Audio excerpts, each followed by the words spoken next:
রামনবমী কি? ত্রেতা যুগে অযোধ্যায় শ্রীরামচন্দ্রের আবির্ভাব স্মরণে রামনবমী একটি হিন্দু উৎসব।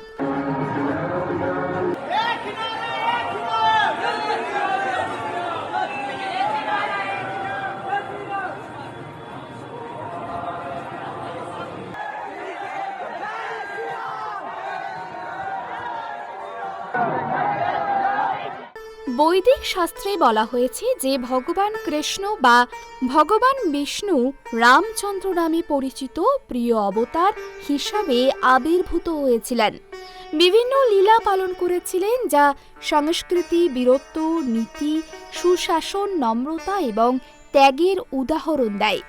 ভারতের প্রাচীন ধর্মগ্রন্থগুলিতে জোর দিয়ে বলা হয়েছে যে ভগবান বিষ্ণু ভক্তদের আকর্ষণ করতে এবং দুষ্টদের পরাজিত করতে বিভিন্ন অবতারে অবতীর্ণ হন।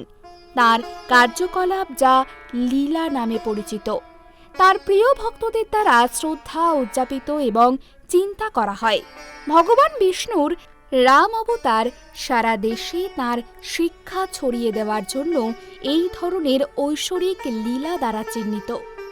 রামনবমী ভগবান রামের মানবিক ও ঐশ্বরিক উভয় রূপেই আবির্ভাবকে চিহ্নিত করে, যা ভারত জুড়ে, বিশেষ করে উত্তরপ্রদেশের পবিত্র শহর অযোধ্যায়, যেখানে ভগবান রামের জন্মস্থান, গভীর শ্রদ্ধা ও উৎসবের সঙ্গে পালিত হয়।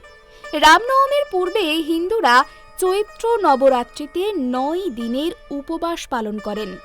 মদ্যপান, ধূমপান পরিহার করে এবং সাত্ত্বিক নিরামিষ খাবার গ্রহণ করে এবং দেহের বিষমুক্তির জন্য প্রার্থনা ও ধ্যানে লিপ্ত হয়।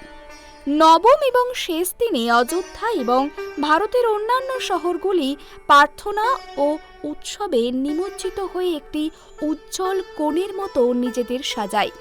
রামনবমী ভগবান রামের জীবনের প্রতিটি দিককে সম্মান করে। রামনবমীর পেছনের ইতিহাস। হিন্দু পুরাণ অনুসারে ব্যাপকভাবে বিশ্বাস করা হয় যে এই দিনে ভগবান রাম অযোধ্যায় জন্মগ্রহণ করেছিলেন। কিছু ভক্ত বিশ্বাস করেন যে ভগবান রাম ছিলেন বিষ্ণুর পুনর্জন্ম, যিনি এই দিনে স্বর্গ থেকে নবজাতক হিসাবে অযোধ্যায় অবতীর্ণ হয়েছিলেন। রামনবমী কিভাবে পালিত হয়?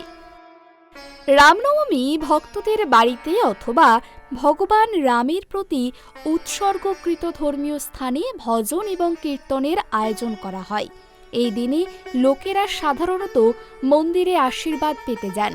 অযোধ্যার মতো জায়গায় রামের ক্ষুদ্র মূর্তিগুলোকে দোলনার ওপর রেখে শোভাযাত্রা বের করা হয়।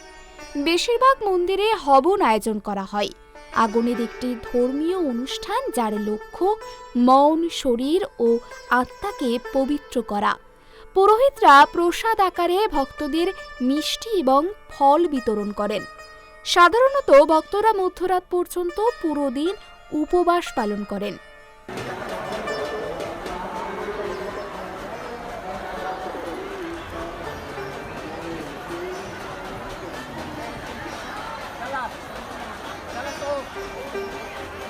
সাধারণত মিষ্টি এবং ফল খেয়েই উপবাস ভাঙা হয়। রামলীলা ভগবান রামের রাবণকে পরাজিত করার একটি নাট্যচিত্রায়ন যা দেশের অনেক জায়গায় মঞ্চস্থ হয়। এই নাটকটি সাধারণত খোলা আকাশের নিচেই মঞ্চস্থ করা হয়।